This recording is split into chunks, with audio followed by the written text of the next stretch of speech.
Coming up on the Leadership Growth Podcast. There is particular power for the more introverted person. When they speak, people will recognize that they've thought through this. Mm-hmm.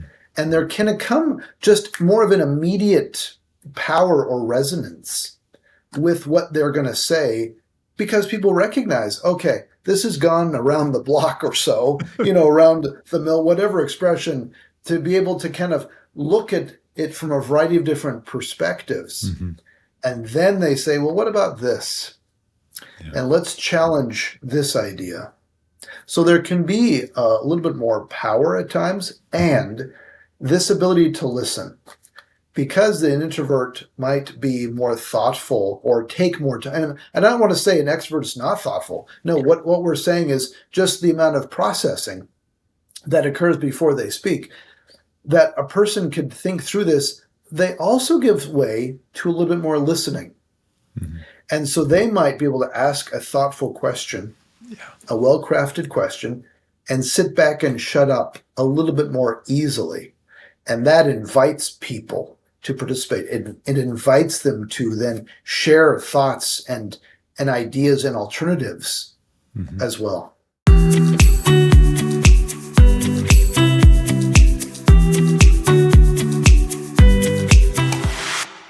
Hey everyone, and welcome to another episode of the Leadership Growth Podcast. I'm your host, Daniel Stewart, joined by my brother, Peter Stewart, and we will be your guides today as we dive in and out and through all sorts of great tools and resources to help you grow your ability to be a great leader. Mm-hmm. All right, Peter, let's start with a blast from the past, or as we like to say, a trip down memory lane. So Dad liked to use occasional movie clips, and sometimes an entire movie during some of his earlier leadership seminars. Yep. And we were talking about one in particular that we just grew up with knowing so much about, because he would use the entire movie as like a whole module with leaders. Yep. Tell us about this movie, Peter. So here's the movie. It's the 1957 classic film starring Henry Fonda, 12 Angry Men. It's only 90 minutes long, so it's not a really long movie, but man, we got to know that film very well. And it's interesting because there's still exercises and modules from it and lessons that you can learn to this day. It's a fascinating character study. It's a study in influence. And for those that may not have seen the film, or I think it was a remake done in the late 80s with Jack Lemmon and Tony Danza, not nearly as good as the original Henry Fonda version. But it's a trial film where you have a jury, 12 individuals, and in 57, it was all men at that point. And they were determining whether this young man was guilty of the crime that he was committed. And slowly over the course of that time, the jurors changed their opinion from guilty to not guilty. And it's a fascinating character study. And actually the whole film is filmed in the little 16 by 16 room, except for, I think, 10 minutes of the movie. Yeah. You learn to pay attention to some of those nonverbal cues. How do you connect with people from their past, looking at their style, looking at what they might value from a societal approach, from a productivity approach, from all those sorts of things. So it's just an examination of people and what makes them tick. Yeah. And it actually really relates to the topic for us today, which is all about executive presence for those who might be more introverted. Yeah. Because as we think of executive presence, we think of how people get attention. And it's often folks who are a little bit louder, a little bit of a bigger personality at times.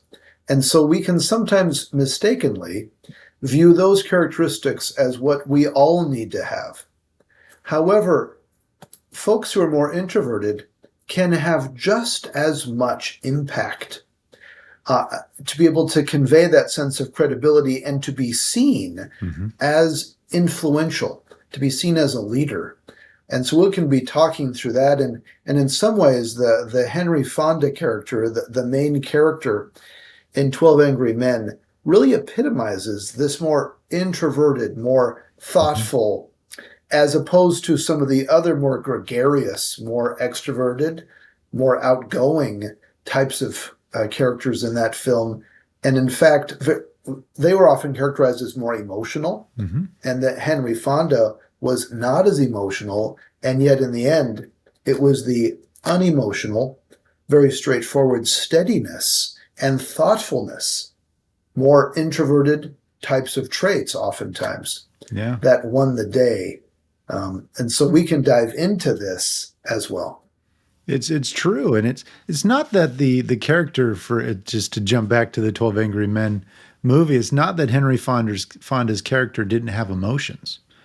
He was actually driven very strongly by, we cannot convict this person if there is any doubt that what they did, or that they didn't do it.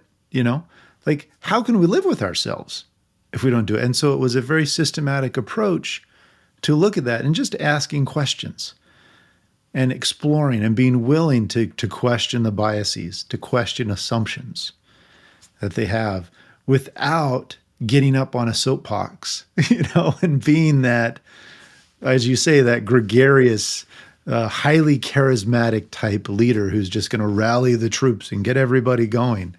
He's like, let's just pause and think about what was said for a minute. That type of style. And I think it bodes well in situations.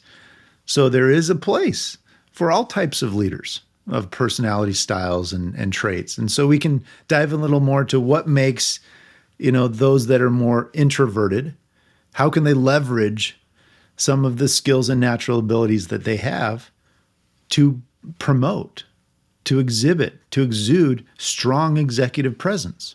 Yeah.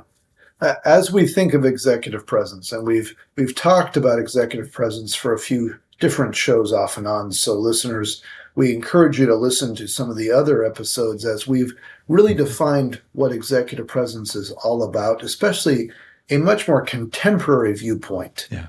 As we look at how people decide and inspire and manage their emotions and how they show up.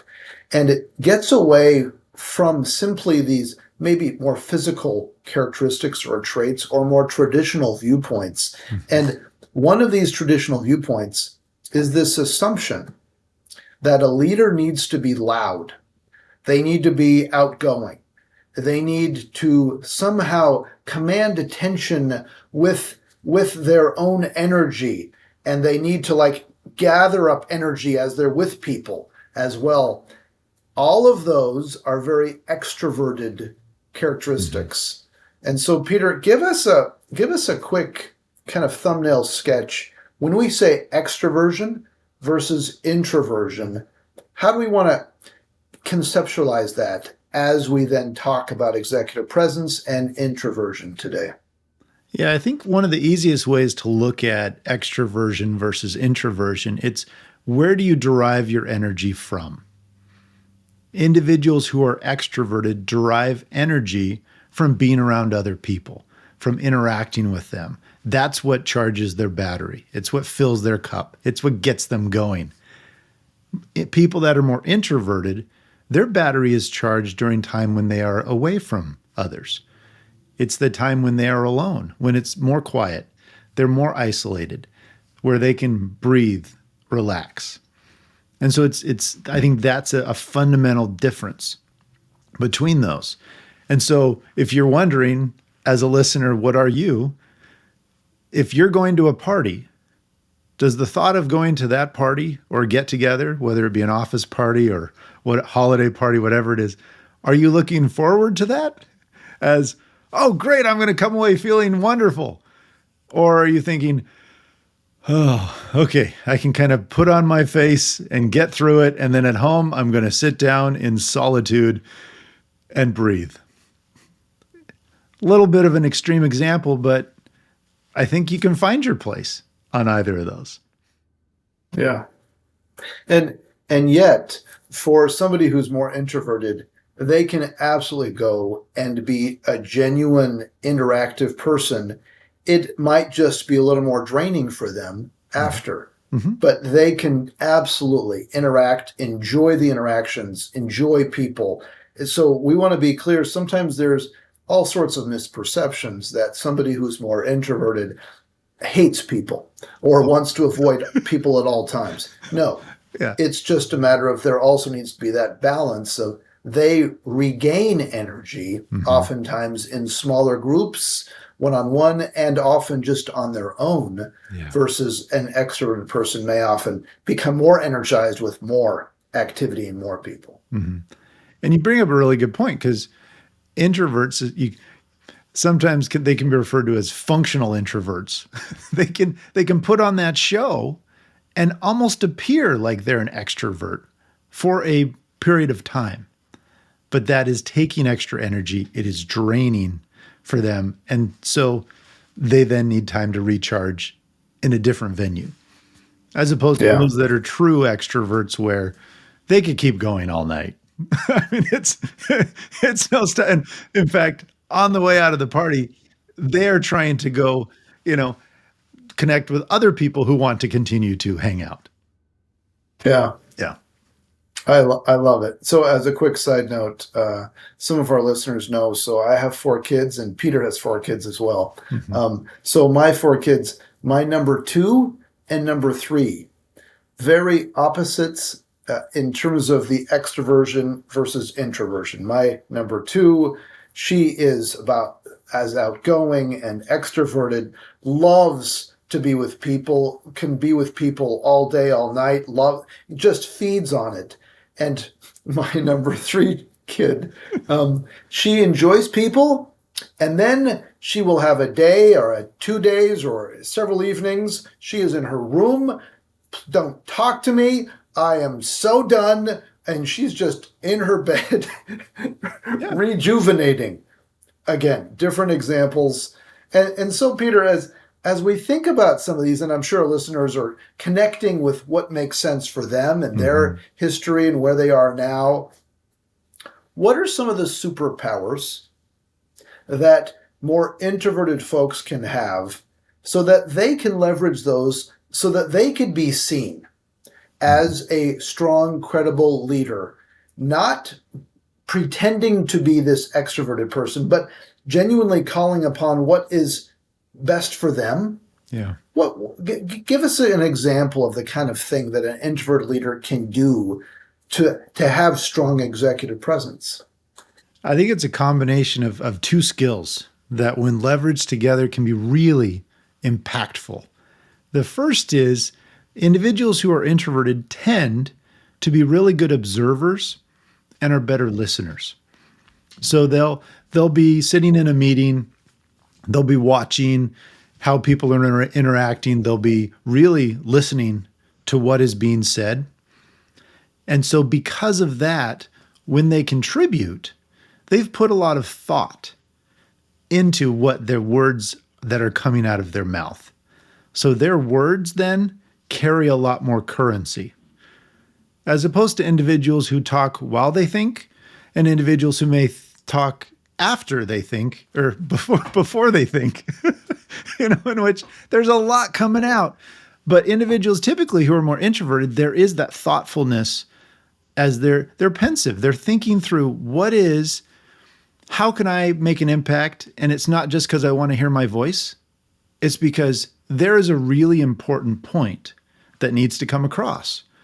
So that point that they're making, their words, as I said, carry a tremendous amount of currency. So it's leveraging that. And you bring up a great point in terms of processing as well. As we process information, those who are more extroverted often process out loud, which is fine. There's no right or wrong here. Yeah. Those who are internal processors, oftentimes more introverted as well, they process inside. And so when they speak, those sentences, those ideas are a little bit more developed at times. And so you raise a great point, Peter, that the folks who are externally processing, great. as you're listening it, you do not want to act on the first thing they say because they're just getting a first draft and second draft and third draft going. Mm-hmm. There is particular power for the more introverted person. When they speak, people will recognize that they've thought through this. Mm-hmm. And there can come just more of an immediate power or resonance with what they're going to say because people recognize, okay, this has gone around the block or so, around the mill, whatever expression, to be able to kind of look at it from a variety of different perspectives. Mm-hmm. And then they say, well, what about this? Yeah. And let's challenge this idea. So there can be a little bit more power at times and this ability to listen. Because an introvert might be more thoughtful or take more time. And I don't want to say an extrovert is not thoughtful. No, what we're saying is just the amount of processing that occurs before they speak, that a person could think through this. They also give way to a little bit more listening. Mm-hmm. And so they might be able to ask a thoughtful question, a well-crafted question, and sit back and shut up a little bit more easily. And that invites people to participate. It invites them to then share thoughts and ideas and alternatives as well. Yeah, I think that's key to be able to ask those questions and then pause to allow others to listen. And there is another attribute that also helps increase people's willingness to share those ideas. And that's the ability to have to emit warmth, to emit some sort of interest level in what's being shared. Because you can be thoughtful in terms of what you're saying, ask those good questions, and then be quiet and listen. But if people don't believe that you really want to hear what they're saying or that you don't care what they're saying, they're not going to give much. And so that's where I think sometimes there's that balance between, all right, I want to be thoughtful. I'm going to ask these questions. I'm going to pause. But how are you asking that question? What is the demeanor? What does your face tell as you're asking that? And that's where I think some of these warmth triggers can be helpful, and they can be learned by individuals who may be a little bit more introverted. Yeah, so essentially it's kind of like a caution as well. Yeah. For somebody who is a little bit more thoughtful and asking and wanting to be listening, it needs to be coupled with an active and engaged presence in the conversation. Yes. I love how you're framing it, those warmth cues, to be able to help indicate to the other person, oh, you're engaged, you're listening, you're actively there. And that really helps the other person feel like they belong in the conversation, feel like they're being validated. Yeah. So, Peter, what do you think about this idea that an introverted person can appear more authentic in some ways? I have mixed feelings as I even say this, but there's this idea, how can we understand this correctly? Because there's this notion that an introverted person is not going to necessarily play games. They're going to, when they have something to say, they're going to say it. It's going to be straightforward. It's going to be understood because they've thought about it. Help us understand and help us qualify what that means. I think there's a lot of ways you can look at it, but in some ways it's thinking about it as there's a steadiness that comes from individuals who are more introverted. And so it's a little bit more predictable. You know what you're going to get. So it feels like it's authentic because that's what you expect to get. Whereas individuals who may be more extroverted, there's more of a range of how they might come across, because not everybody's energy level can continually be up there at 100,000%. Like sometimes it can. So it's like, is this really them, or are they just kind of putting on a show? Are they faking it or whatever? You don't really get that line of questioning from individuals who are introverted because there is a steadiness to how they present. Yeah. And when we think about leaders and some of the research that's shown, whether it's a good leader or a bad leader, employees want a predictable leader. They want somebody who they know. And which is somewhat counterintuitive, but yet you'd rather know the boss is going to always have a bad day than, okay, what kind of day is it going to be today? Are we getting Jekyll or Hyde? What is it? So as we kind of pull back then to the introverted piece and that steadiness, oh, what a level of commitment and loyalty that can exude from your team because they know where you stand. They know how you're going to show up. This predictability is so key. You think of the understanding of the stock market, and the stock market might not care even if you're going to grow or not. It's, are you going to be predictable in what you've said? Yeah. And that often is what shows greater growth in stocks. But it's this predictability element, and same for leaders. Yeah. We want a leader who is predictable. And for somebody who is more emotional or is needing to talk through lots of things, that is fine. There's just a superpower with an introverted person who might, the phrase is steadies the room. Yes. They can be able to kind of understand where the room is and be able to be consistent and steady themselves, and thus their calm helps steady the storms of others. Yep. And that's a powerful source of influence and credibility. And so let's keep going with that around this emotional intelligence idea. Yeah. Because what it also helps introverts do is take a pause. And this pause factor is one of the most important tools for being able to be emotionally intelligent and adapting and adjusting how we show up. So it's not just based upon our needs, but it's based upon others' needs. And we often need to have a few second pause, or more than a few seconds at times, to read the room and to adapt and adjust based upon what's needed for the other person. And that thoughtfulness that often comes with a more introverted perspective leads to that pause happening a little bit more often. Yeah. And as you're talking about so many of the benefits of the pause, it allows one to not overreact to a situation. At a neurological level, it allows the brain to actually kick in, so we're not too emotionally aroused and have our full frontal lobe executive functions working. And so it's that steadiness. It's that pause of, okay, yep, I'm not going to get too elevated here. We're having a conversation. Let's try and figure out what's going on and a solution forward. And so it helps to keep some of that in check. So that pause is huge. And I think it also, as you think about where this leads and what we're talking about and highlighting different styles. And we're not trying to say that one way of leading as far as one personality style is better than the other. We're trying to help individuals tap into what feels right for them. Because in many ways, this podcast episode that we're talking about, it is prompted by the questions we get from individuals at workshops because of this perception that they have to be this massively charismatic leader, standing up there in front of everybody doing the rah-rah. And you don't have to be that.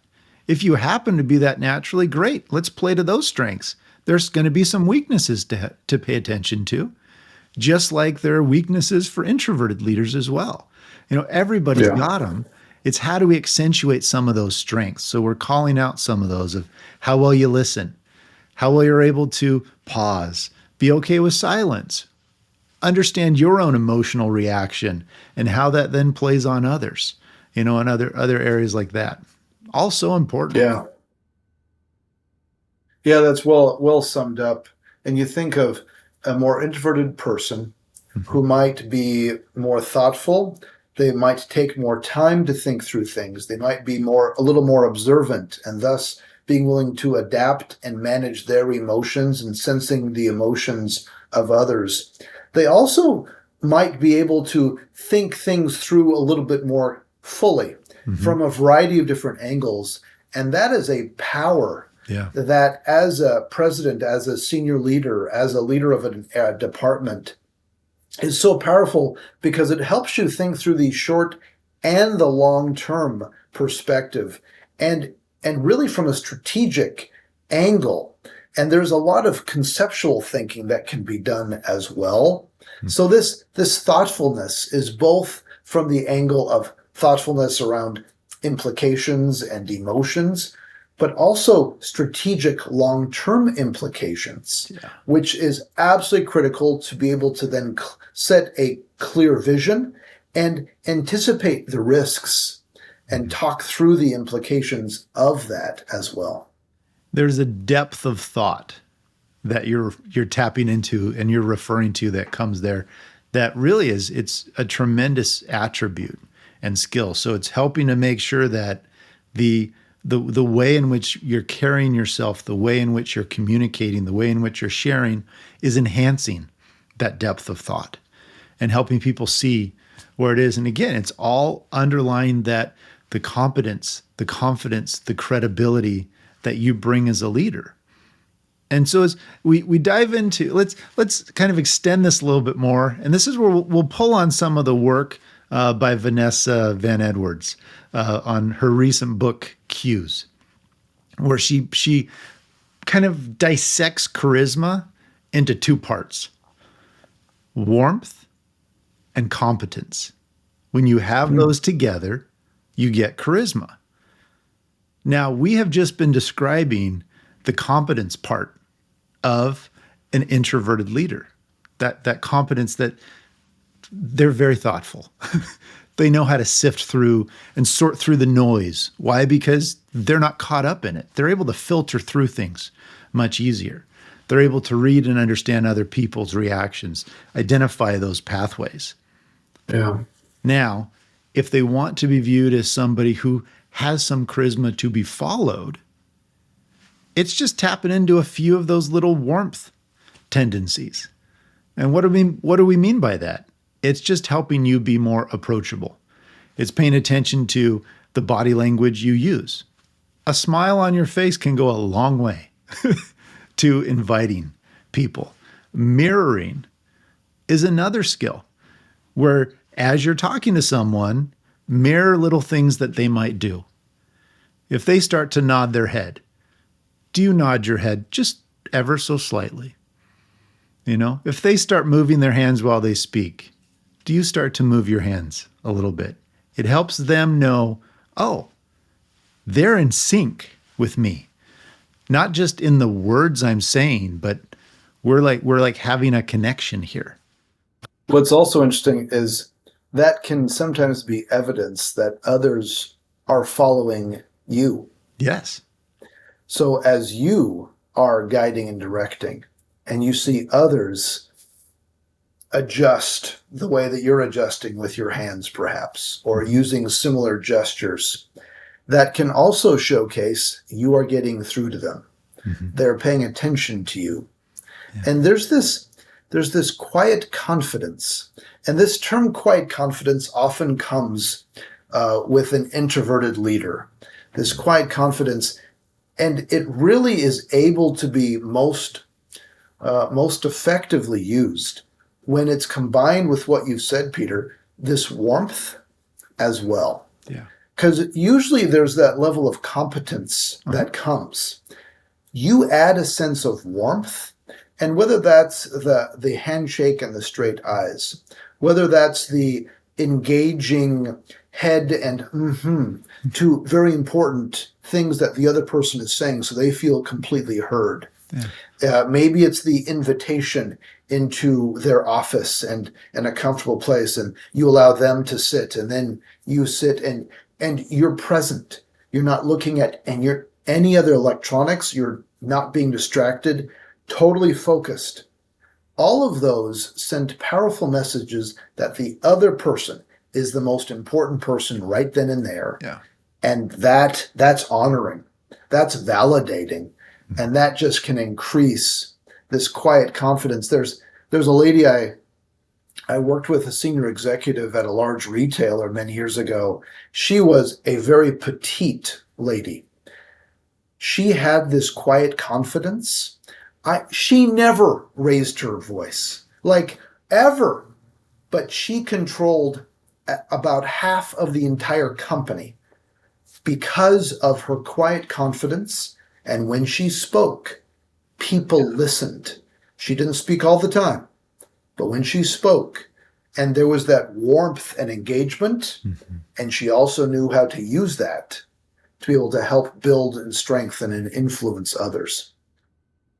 That's a powerful example. And I'm sure as you share that, listeners are thinking of leaders they've observed, they've interacted with over their professional career. Some that might be that more gregarious type, but then there's those other leaders with that quiet confidence, that steadiness, that value that they bring. And you're like, yeah, I'd take any hill with them because we know where they're going. There has been so much thought that has gone into it. We're going to end up in a good spot. Yep. Yeah. So, Peter, how do we wrap this up? What are the main takeaways here? I think you just gave a list just a couple of minutes ago of some really, really good warmth cues for individuals to pay attention to. And I think that's generally speaking for those of more introverted persuasion of their style, it's helping to monitor and build those warmth cues. It's the invitation into the office, the full focus listening. It's how you're mirroring their body language, what you're doing.